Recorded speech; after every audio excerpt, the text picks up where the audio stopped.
2015년 한 해가 다 지나갔습니다. 오늘이 마지막 주일입니다.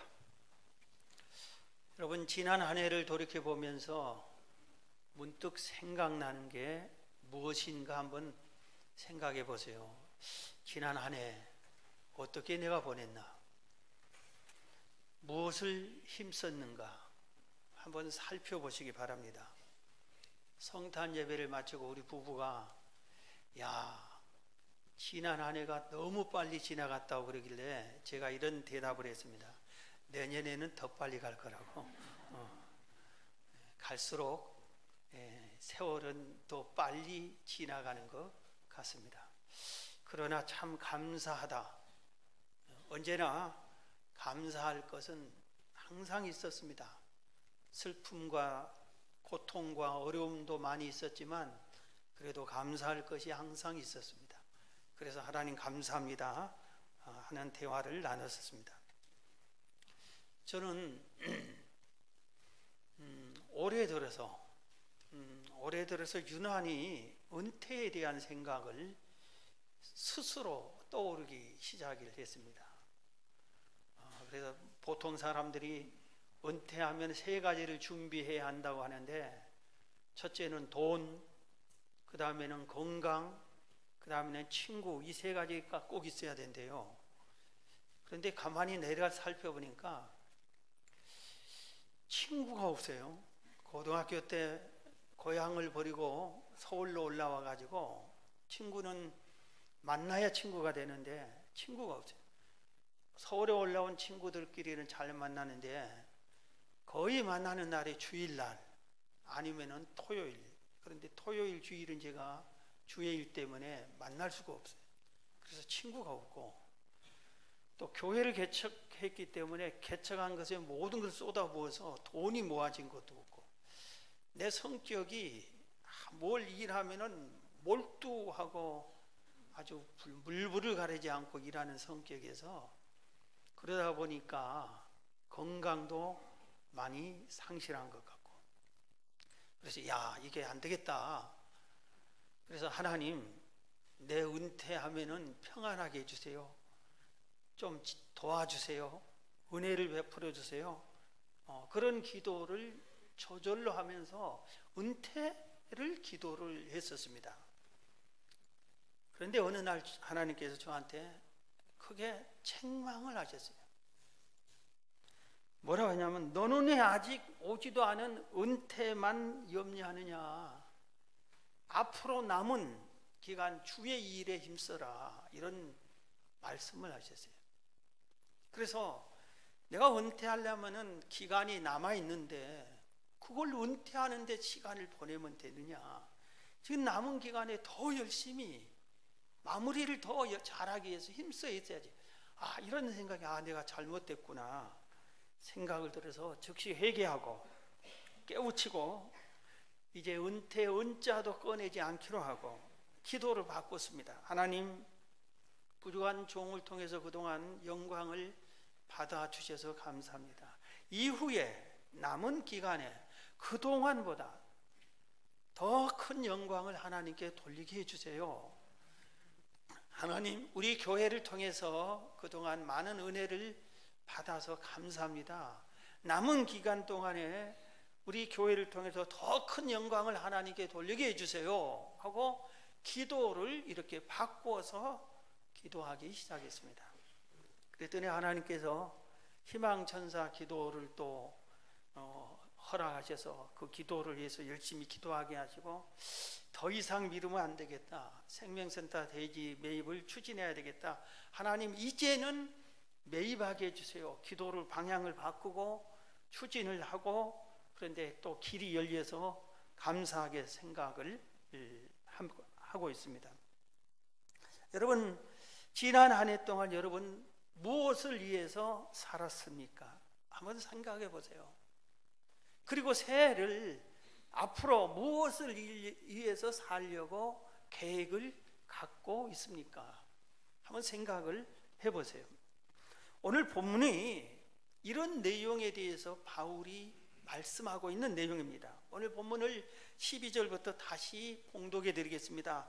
내가 이미 얻었다 함도 아니요 온전히 이루었다 함도 아니라 오직 내가 그리스도 예수께 잡힌 바 된 그것을 잡으려고 달려가노라. 형제들아, 나는 아직 내가 잡은 줄로 여기지 아니하고 오직 한 일, 즉 뒤의 것은 잊어버리고 앞에 있는 것을 잡으려고 표대를 향하여 그리스도 예수 안에서 하나님이 위에서 부르신 부름의 상을 위하여 달려가노라. 그랬어요.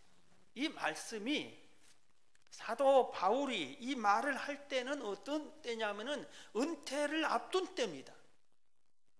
이제 조금 있으면은 사도 바울은 은퇴합니다. 물론 순교합니다. 사도 바울은 칼로 목베임을 받아서 순교를 당합니다. 이 순교를 앞둔 바울이 지금 이 말씀을 순교를 앞두고 그리고 지금은 아무것도 할 수 없는 감옥에 갇혀 있는 상태입니다.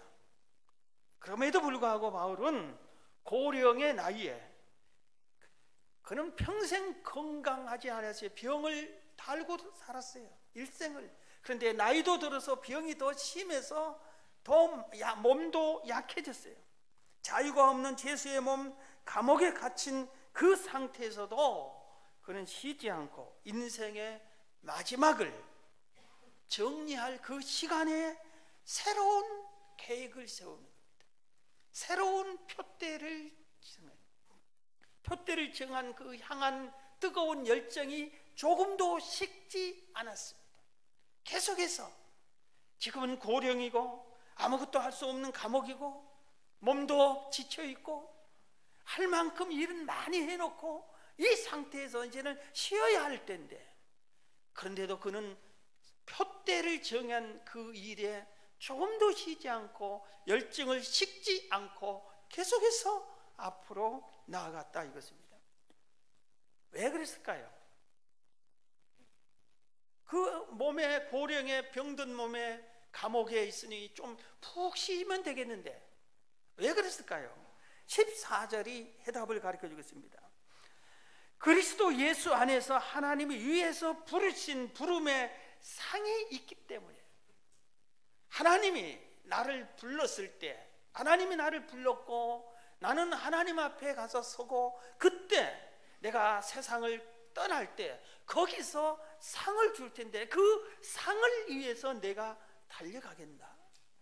하나님이 부르신 부름의 상을 위하여 달려간다. 인생 최후의 승리자가 되기 위해서, 천국에서 상급받기 위해서 나는 표대를 잃지 않고 끊임없이 계속해서 달려가겠다. 이렇게 말씀을 한 것입니다. 그리고 실제로 바울은 이제 마지막 인생 죽기 직전에 이런 말을 합니다. 디모데후서 4장 7절 8절에 너무나 자랑스러운 말을 합니다. 나는 선한 싸움을 싸우고 나의 달려갈 길을 마치고 믿음을 지켰으니 이제 후로는 나를 위하여 의의 면류관이 예비되었으므로 주 곧 의로우신 재판장이 그날에 내게 주실 것이며 내게만 아니라 주의 나타나심을 사모하는 모든 자에게니라. 나는 할 일 다 했다. 믿음을 끝까지 지켰다. 달려갈 길을 다 했다. 그러므로 나는 상이 있다. 그게 의의 면류관이 내 앞에 있다. 그러면서 마지막에 나만 아니다. 나처럼 인생 최후 끝까지 부름의 상을 위하여 열심히 일한 그 사람들 모두 다 의의 면류관을 쓸 것이다. 너희들도 이 면류관을 써라. 이런 의미의 말을 인생 마지막에 합니다. 바울뿐만 아니라 믿음의 선배들도 이런 말씀을 합니다. 히브리서 11장 6절에 믿음이 없이는 하나님을 기쁘시게 하지 못하시나니 하나님께 나아간 자는 반드시 그가 계신 것과 또한 자기를 찾는 자들에게 상 주시는 이심을 믿어야 할지니라. 그러면서 믿음의 선배들을 계속, 우리 믿음의 선배들은 인생 끝나고 하나님 앞에 섰을 때 상 주시는 이심을 믿고 그 상을 바라면서 믿음을 지켰다. 너희들도 믿음의 사람이 되어라. 이렇게 말씀을 하고 있는 것입니다. 언제나 장례식장에 가면은 위로 예배, 입관 예배, 발인 예배, 하관 예배, 그렇게 예배를 주로 드립니다. 그러면 그 중에 딱 한 번은 제가 발인 예배를 주로 놓치지 않고 드리는데, 발인 예배는 천국 환송 예배래. 천국으로 지금 보낸다는 예배입니다. 그걸 할 때 대부분 말씀 제목은 이 말에는 히브리서 9장 27절 가지고 설교합니다. 한 번 죽는 것은 사람에게 정해진 것이요 그 후에는 심판이 있으리니. 사람이 죽는 것은 정해졌는데 그 후에는 심판이 있다. 죽음만 생각하면 절대로 잘못 생각합니다. 세상 사람들은 죽음만 생각하지만 우리는 하나님을 믿는 사람들은 죽음만 생각하는 것이 아니라 죽음과 함께 동시에 생각할 것이 심판입니다. 죽으면은 주님이 우리를 심판해, 너 세상에서 어떻게 살았느냐, 그걸 심판하는 겁니다. 반드시 심판이 있는 겁니다. 우리 한번 한 해 마지막 주일에 다시 한번 돌이켜 봅시다. 죽음과 심판을 생각하면서 내가 어떻게 살았나, 지난 1년 동안 내가 어떻게 살았냐. 주님께서 착하고 충성된 종아, 바쁜 세상 중에서, 경쟁이 많은 세상 중에서, 먹고 살기 너무 힘든 세상 중에서, 그 와중에서도 나를 위하여, 하나님 나라를 위해서, 교회를 위해서, 복음을 위해서 힘썼구나, 애썼구나, 상을 받아라, 이런 소리를 들을 것인가? 아니면 아무개 집사야, 너는 지난 1년 동안 무엇이 그리 바쁘다고 예배 드리러도 오지도 않고 기도도 하지도 않고 충성 봉사도 하지도 않고 왜 그랬느냐? 그렇게 사는 것이 정말 옳은 것이냐? 잘 살았느냐? 안타깝다, 이런 소리를 들을 것인지 우리가 한번 스스로 반성하는 한 주가 되었으면 합니다. 오늘 본문에서 사도 바울은 내가 상 받기 위해서, 후회 없는 인생이 되기 위해서는 두 가지를 한다고 가르치고 있어요. 우리도 그래서 배워야 됩니다. 오늘 두 가지, 내 인생이 후회 없이 마무리하려면은 반드시 우리도 이렇게 배워야 돼. 이렇게 해야 되니, 그 중에 하나가 뒤의 것은 잊어버리라. 뒤의 것을 잊어버리라. 새 희망을 갖고 우리도 한번 잘 살아봐야 되겠다, 바르게 살아야 되겠다, 하나님께 영광 돌리며 살아야 되겠다, 보람되게 살아야 되겠다, 이런 생각이 있다면은 뒤의 것은 잊어버릴 줄을 알아요. 맨 먼저 해야 할 일이 뒤의 것을 잊어버려야 하는 겁니다. 사람들은 뒤의 것, 과거의 모든 것을 잘 잊지 못합니다. 잊지 말아야 할 것은 잘 잊어버리고 잊어버려야 할 것들은 잊지 못합니다. 이게 병이에요. 저도 그렇게.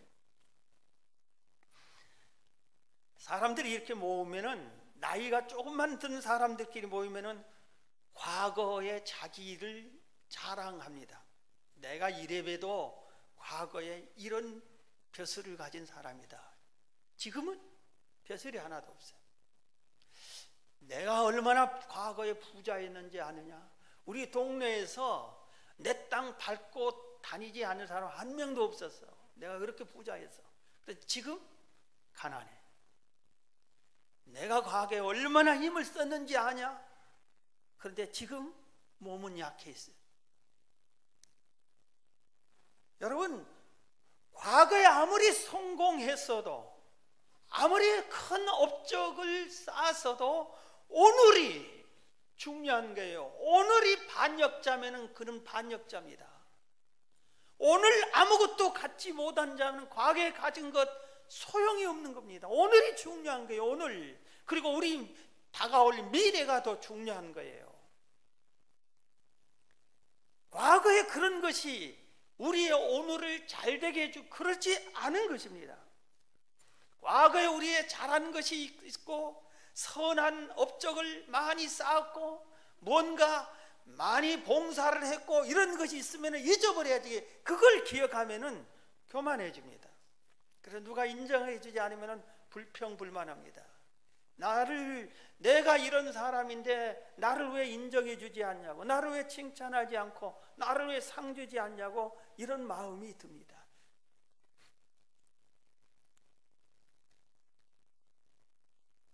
이런 소리, 친구, 제 아는 장로님 권사님이 이런 말을 했어요. 친구, 청년 때를 얘기합니다. 같이 청년 때 같이 신앙생활을 했는데, 우리가 청년 때 얼마나 일했냐. 새벽부터 밤늦게까지 교회에서 온갖 일을 다 했다. 청년 때는 그렇다. 청년 때 그렇게 일했다. 그런데 장로고 권사의 부부예요. 그런데 지금 이분은 장로 권사님이 새벽기도도 안 나와, 철학기도도 안 나와, 전도하러도 안 가. 그 교회에는 전도하러 오라고도 전도한 날도 없대. 과거를 우리 회상하면서 그래. 과거에 아무리 잘했어도 지금 아니면은 게으른 종인 거예요. 지금이 중요한 거예요. 또한 과거에 실패하고 실수하고 죄를 지은 죄책감이 있고 또 좌절하고 낙심하고 이런 것들을 잊어버려야 되는데, 그걸 잊지 못하니까 새로운 도전을 못하는 거예요. 나는 실패자야, 하면 안 돼, 할 수 없어, 이런 생각이 사로잡으니까 새로운 도전을 못하는 겁니다. 그래서 우리는 과거에 성공했던 것도 실패했던 것도 잘했던 것도 못했던 것도 다 잊어버려야 됩니다. 손에 쟁기를 들고 뒤를 돌아보는 자는 하나님 나라에 합당하지 않다고 예수님이 말씀했어요. 우리가 앞을 보고 달려가는 사람이 뒤돌아보면은 그건 탈락합니다. 탈락해요. 여러분, 마라톤 선수, 달리기 100m 선수가 뒤돌아봅니까? 앞만 봐요. 우리나라에 스케이팅 선수의 이상화 선수가 있어요. 올림픽에서 금메달을 2개나 땄어요. 진짜 전 올림픽, 그 앞전 올림픽에서도. 그런데 이번에 평창 올림픽에서도 또 아마 딸 거예요. 이상화 선수는 스케이팅을 신고도 얼음판 위를 딱 달리는데 눈 하나 흐트러지지 않고 앞만 보고 달려요. 목표 꼬린점만 쌩 달립니다. 그래서 500m 금메달을 땄어요. 2번이나 연속. 이번에도 또 딸게요. 열심히 앞만 해요. 그런데 선수들이 달리기 하다 보면 꼬린지 좀 거의 갖고 와서 이렇게 옆에 보는 사람이 있잖아요. 이런 사람들은 추월당해. 옆을 보는 순간에 튀어나와요. 앞을 봐요. 앞을 봐라 그래요. 제가 은퇴를 생각은 또 제 과거를 회상하면서 이런 생각을 했기 때문에, 내가 원도 없이 주의를 했다. 하나님 그렇지 않소? 하고 이제 내 그런 거예요.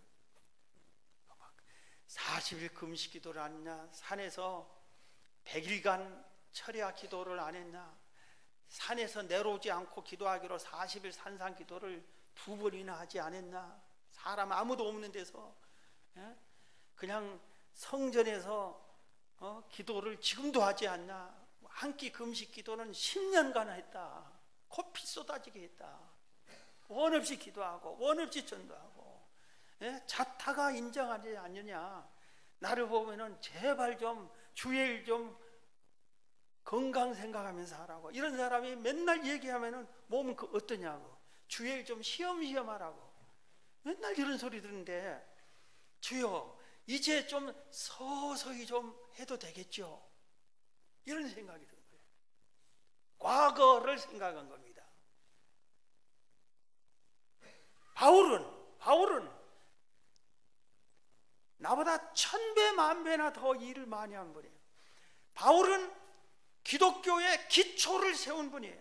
신학을, 기독론, 교회론, 종말론, 이런 기초를 세운 분입니다. 우리 기독교의 기초를 세운 분이 바울이에요. 최초의 이방 선교사요. 가는 곳마다 교회를 세우신 분이에요. 수많은 영혼을 주께로 인도하신 분이에요.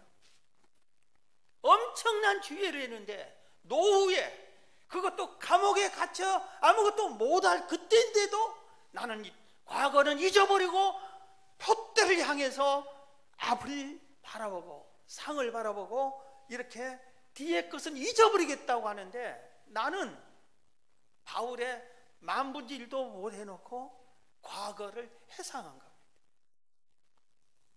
그래서 주님이 저를 책망한 거예요. 여러분, 새해를 맞기 전에 여러분들도 모든 것을 바울처럼 잊어버리시기 바랍니다. 잘한 거 잊어버리세요. 잊어버려요.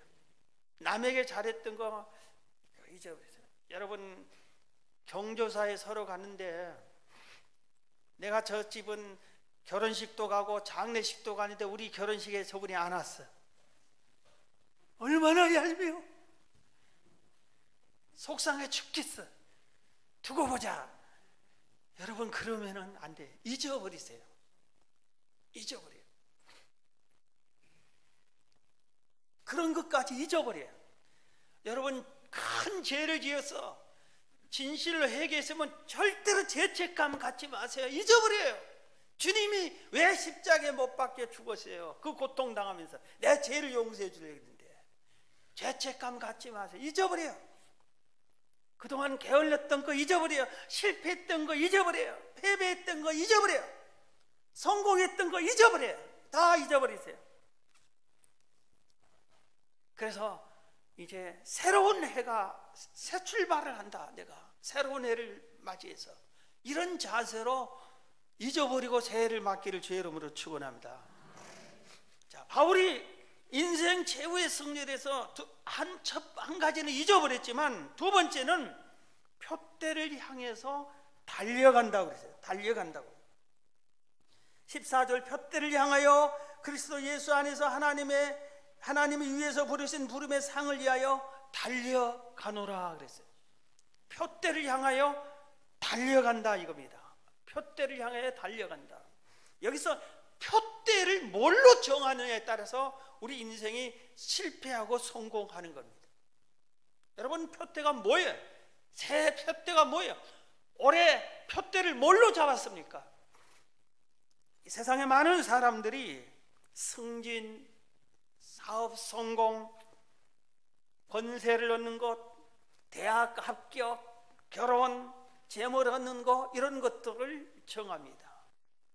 여러분, 세상에서 이런 것을 목표로 정하고 표대로 정한 사람이 정하지 않고 그냥 사는 사람보다 훨씬 빨리 이루어집니다.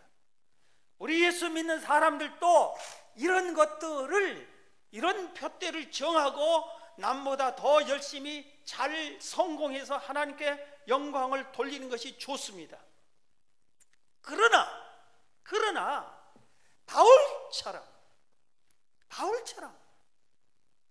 바울은 오로지 위에서 부르신 부름의 상을 표대로 정했어요. 내 인생 끝날 때, 주님 앞에 설 때, 그때 나에게 줄 상, 천국 가서 받을 상, 그것을 표대로 정했습니다. 이 표대가 가장 잘 정한 표대. 세상의 표대는 다 잘못된 것이라고 제가 아니죠. 분명히 그것도 우리 그리스도인이 게을르고 맨날 경쟁에서 패배하고 그럼 주의 영광 가릅니다. 우리가 세상에서도 승리해야 되겠지만, 영원한 이 바울과 같이 위에서 부르신 부름의 상, 하늘에서 얻을 상을 표대로 이것을 잡지 않은 사람은 우리 신앙 실패자가 되는 겁니다. 우리는 천국 가기 위해서, 천국에서 상 받기 위해서 신앙생활하는 겁니다. 이 표대를 우리는 잊지 말아야 돼. 그 표대를 정확하게 바라보고 그 다음에 서서히 걸어가는 것이 아니라 바울은 그 고령의 나이에 그 병든 몸인데도 불구하고 감옥에 갇혔는데도 불구하고 달려갔다 이거예요. 최선을 다하겠다 이겁니다. 히브리서 기자는 히브리서 12장 1절에 이렇게 말했습니다. 2절에 믿음의 주요 또 온전케 하시는 인 예수를 바라보자. 믿음의 주요 온전케 하시는 예수를 바라보자. 그는 예수님은 그 앞에 있는 기쁨을 위하여 십자가를 참으시고 부끄러움을 개의치 아니하시더니 하나님 보좌 우편에 앉으십니다. 예수님은 믿음의 주요 온전케 하신 예수님을 바라보자. 이 예수님은 끝까지 믿음을 지켜서 부름의 상을 위해서 끝까지 고난과 부끄러움과 멸시의 십자가를 졌더니 나중에 하나님 보좌 우편에 앉았다. 이런 큰 영광을 누렸다. 그러니 우리도 그 예수님을 바라보고 우리도 예수님처럼 살자 하는 말이 히브리서 12장 2절의 말씀입니다. 다시 물어봅니다. 저를 보세요, 여러분. 여러분의 표대가 뭡니까? 표대 없이 살지 마세요. 배가 표대가 없으면 이리저리 흔들려요. 선장이 없어도 흔들린다고 그러잖아요. 목표가 있어야지요. 내가 어디로 가야 돼요? 내 배가 어디로 가야 돼요? 어디로 가야 돼요? 새 표대가 분명히 있어야 돼요. 이 표대가 부름의 상을 받는 천국의 표대를 정하라 이겁니다. 바울이 그랬다 이겁니다. 바울의 인생은 세상적으로 보면 춥고 배고프고 강의 위험, 도적의 위험, 동족의 위험, 매를 40대 가만 39세씩 죽을 매를 5번이나 맞고 감옥에 수십 번 들어가고 그랬다고 그랬어요. 인생으로 세상의 표대를 줬다면은 세상적인 표대로 보면은 완전 실패자입니다. 그러나 바울은 이 세상의 표대에는 의미를 두지 않았어요. 하늘의 부름의 상을 거기 표대로 정했대요. 그랬더니 의의 면류관, 우리가 예배 전에 불렀던 방금 불렀던 찬송 의의 면류관 받았었습니다. 이제 우리도 이 바울처럼 예수님처럼 믿음의 선배들처럼 주 안에서의 표대, 천국 상을 위한 표대를 찾아서 굳게 잡기를 주의 이름으로 축원합니다. 많은 분들 중에 이런 분들이 있습니다. 교회 가면은 맨날 일 시키는 것이 힘들어 죽겠다. 제발 좀 교회 가면 편하게 해주세요. 세상에서 얼마나 힘들게 사는데 교회에서까지 힘들게 살게 합니까? 이거 하라 저거 하라 이 직분 저 직분 자꾸 주는데 너무 부담스럽습니다. 놔두세요. 내 마음대로 좀 편안하게. 그러면은 그분이 어떻게 되겠습니까? 한번 생각해 보세요. 왜 하나님께서, 살아계신 하나님이 왜 우리를 세상에서도 힘들게 사는데 교회에서까지 직분을 꾸지시키고 일을 또 맡기고 그럽니까? 왜 그럴까요? 하나님이 선이 없고 발이 없어서 그럴까요? 하나님이 무능해서 그럴까요? 할 수 없어서 그런가요? 우리의 도움이 있어야만 이 뭐가 되니까 그럴까요? 천만의 말씀이에요.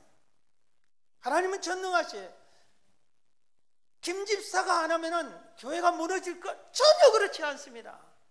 하나님은 반드시 그 일을 성취하십니다. 왜 지킬까요?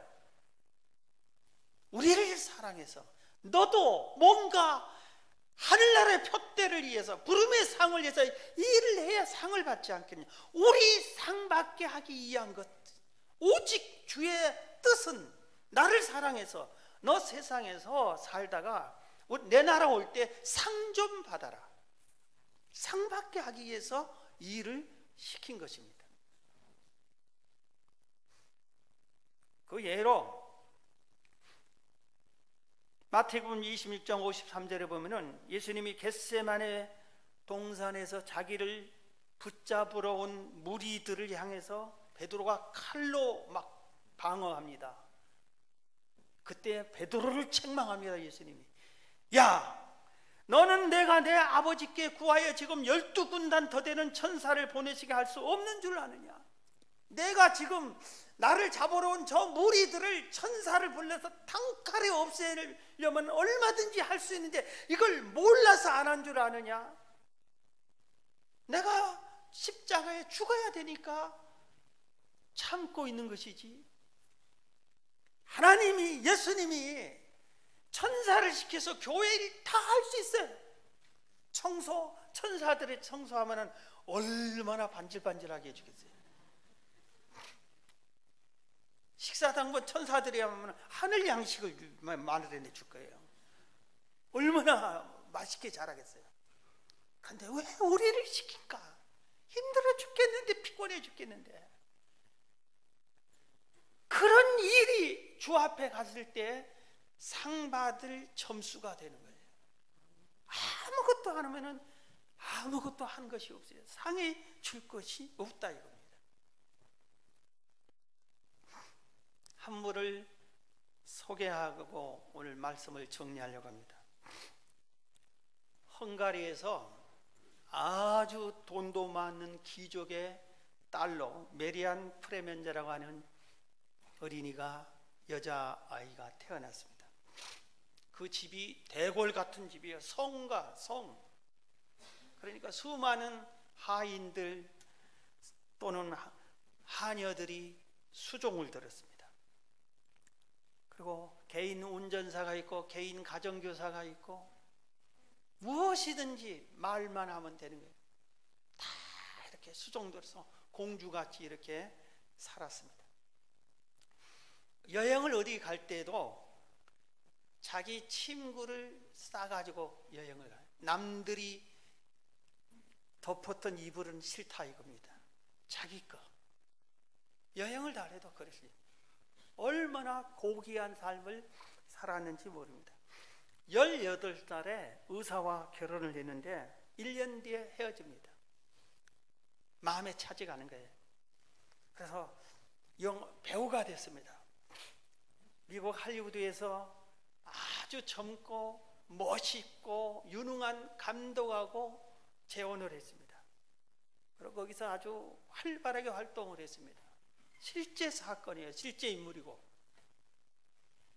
그것도 마음에 양이 안 차 프랑스에 와서 사교계의 여왕이 됐습니다. 돈 많지, 잘 꾸미지, 사교계의 여왕이 됐습니다. 그런데 만족함이 없는 거예요. 그런데 어느 날 한 교회에서 퍼지는 오르겐 찬양 소리가 들려요. 스바이처 박사가 작은 교회에서 오르간을 연주합니다. 끌림을 받아서 그 스바이처 박사하고 대화를 나눕니다. 거기서 인생의 참 빛을 발견합니다. 내가 어떻게 살아야 할까를 스바이처 박사님을 통해서 배웁니다. 그리고 자기의 모든 화려한 것을 잊어버리고 버리고 아프리카로 스바이처 박사님을 따라가서 거기에 병원에, 렘번이라는 병원에 가서 봉사활동을 합니다. 하녀들의 수종받던 그가 아프리카의 흑인들의 종이 됩니다. 흑인들을 섬겨줍니다. 일을 합니다. 환자들을 돌봐줍니다. 문병 환자들에게 음식을 먹여줍니다. 가장 낮은 일을 이렇게 해냅니다. 어린아이들을 목욕시켜주는 일을 합니다. 그가 자기 생을 마감하면서 자기 자서전에 스바이처 박사님 말을 인용해서 이런 말을 남겼어요. 세상에는 두 종류 사람이 있다. 하나는 남을 도와주는 사람, 하나는 남을 도와주지 않는 사람. 세상에 살면서 남을 섬기는 사람, 섬김을 받으려고만 하는 사람, 두 종류라 이겁니다. 이 사람은 그동안에 그 화려하게 세상에서 살았던 그것보다 아프리카에서 그 떼약볕에서 그 흑인들을 섬기는 그 일이 인생의 가장 기쁨과 보람과 감사를 느끼면서 생을 마무리했습니다. 사랑하는 성도 여러분, 지난 1년 어떻게 보냈습니까? 새해를 어떤 계획을 세우려고 합니까? 하나님이 살아계세요. 천국과 지옥이 분명히 있어요. 사람은 반드시 세상을 떠납니다. 죽습니다. 그리고 반드시 심판을 합니다. 하나님이 심판을 합니다. 그때가 중요합니다. 심판할 때 너 정말 잘 살았다. 나를 위해서, 하나님의 나라를 위해서. 인간의 의무는 하나님께 영광 돌리는 건데 잘했다. 이 소리를 여러분이 들으셔야 됩니다. 여러분 새해 계획을, 그런 계획을 세우시기를 주의 이름으로 축원합니다.